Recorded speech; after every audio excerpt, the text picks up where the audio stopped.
talkSPORT Clips of the Week. Yes, it's time for the Clips of the Week, and we're going to kick off with Laura Woods and Ali McCoist on breakfast, chatting about their recent guest, Tyson Fury.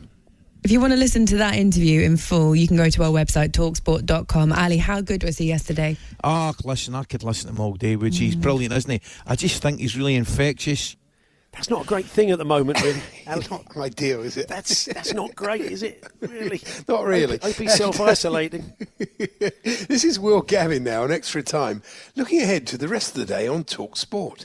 Good morning, this is talkSPORT. You're listening to Extra Time. Will Gavin. I'm with you till 6 when it is the weekend sports breakfast with Tony Bingham. Yeah, Tony Bingham. Tony Bingham. Oh, mate, Tony Brilliant. Bingham. It does sound like a very sport name, doesn't it? Probably more so than Georgie Cascarino, who Very much so, sounds yeah. a bit more like a footballer. Absolutely.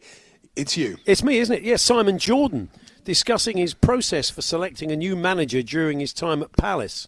It's about trying to fit with what you've got, what you're trying to achieve, how you're trying to achieve it, but also it's about how you get on with that person when you're sitting there interviewing them, and I hit them really hard. Well, it's one way of doing it, I suppose. I'm surprised anybody wanted the job. Yeah, I think you made the point earlier. I mean, that's that Lloyd Hannigan had that difficult 6 months in charge of Palace on the basis that he could take a Simon Jordan punch. But that's an interesting criteria for getting a job, isn't it? So anyway, It's we'll find true. out. What's next? It's Jim White now, reminiscing. I go all the way back to when I was a kid reporter, not knowing my own name, Dom, in the outskirts of Glasgow. Just, of course, when I moved into the central parts of Glasgow, it came back to me. Yeah. This is Natalie, and this is Perry Groves and Bob Mills, and I'm not in Glasgow, so I'm Jim White. Certainly not in the Exactly. outskirts. Talking of reminiscing, this is Hugh Rosencroft. He had a lovely listener's story for his guest in the studio, Wimbledon's FA Cup hero, Laurie Sanchez. Sometimes we get questions in, Laurie, during the interviews, and sometimes they're true. I'm praying this one's true. Someone called Charlie Sharp's messaging.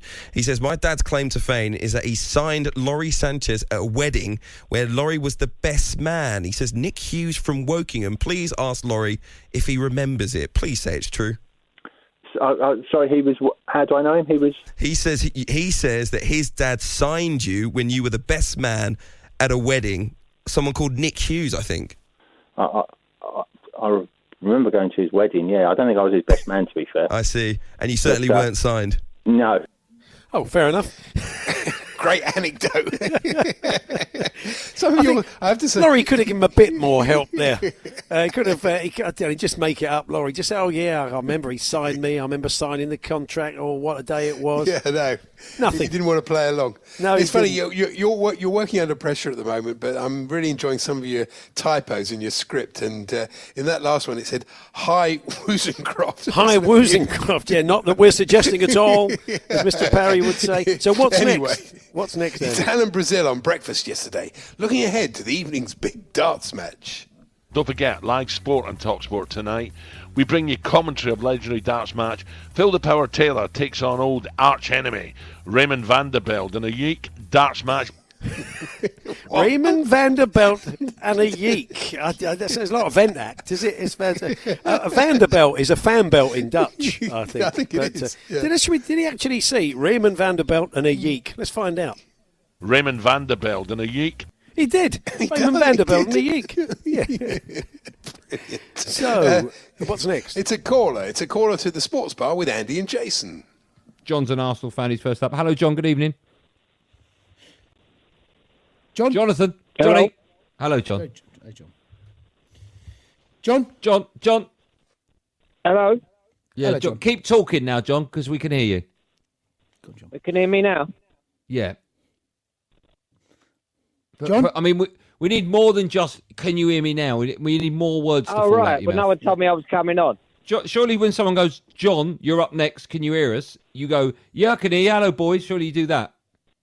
Well, I wouldn't mind, but my name is James.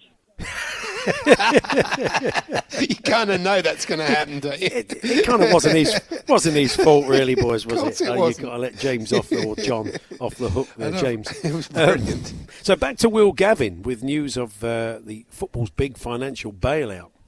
The big news, undoubtedly dominating the back pages, the announcement by the Premier League yesterday that they are going to be advancing £125 to the EFL. It's not going to help, is it? I mean, there's been a lot of pressure on the Premier League, and you can understand why when you hear that. Even if we gave Barry some, that'd be £1.73 per club. Not great, is it? Not great, it's not really, going to help, really. in these straitened times. Here's Georgie Bingham on breakfast being rudely interrupted.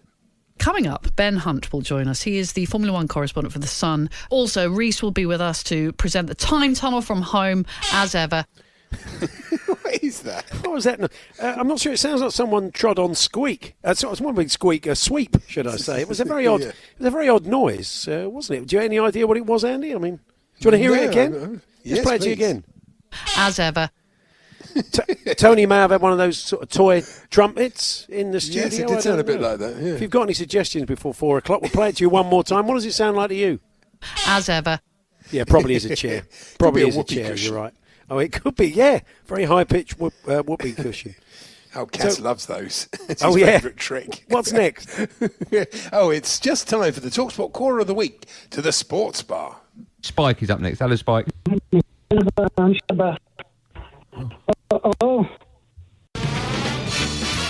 TalkSport Caller of the Week.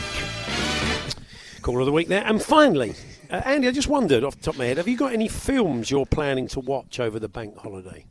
Yes, I have actually. I've Sky Plus one or two actually. You? Okay. Well, look, I might do. For a while now, I've been thinking, going back, maybe watching films that I've not seen that have been out for years and kind of great big holes in my sort of cinematic education. And one which I've never seen, strangely enough, which I should have done because it's from 1995, is Braveheart with Mel Gibson. And this must be a fantastic film. I don't know a great deal about it. I know Goffey is a big fan of it. He's mentioned before how much he loves the film. And he was talking about it on Drive the other day. And we're going to play a little clip, but hopefully with no spoilers. It's a great story. Basically, his father and his brother are killed, obviously fighting the English. He goes away to Europe to be educated. When he comes back, he marries his sweetheart. But then that's where it all starts to go downhill. She's captured, tortured, whatever it is, sends him over the edge. He then wants to fight the English. He hates the English. He gets caught, obviously, when the nobles betray him. Right, he's executed. They basically end up chopping him to bits and putting him everywhere. And then Robert the Bruce, he leads Scotland to victory in the Battle of Bannockburn. Yeah, don't think I'll bother. I feel like I've seen it, to be honest. Exactly. No spoiler alert. Cheers, mate. I know. There's a bit in there when he's describing, like, you see, he's cut up. And Adrian's laughing. I couldn't see what was funny about it. Oh, he's chopped up into chop bits. him up, put him all over the cut. Adrian loved that bit. He loved that. Was he all that? So there we are. There's your clips of the week. Thank you to Cy Clark, Mike Harding, James Woods, blimey, Brutus Gordon, Daz Maplesden, Ian Cattrall, Alan Jenkins, the artist formerly known as Bartram, John McMahon, Matthew Murray, Roger in Durham, Jason Kenny. They all suggested clips that were played in the clips of the week this week. If you do hear one over the next 7 days,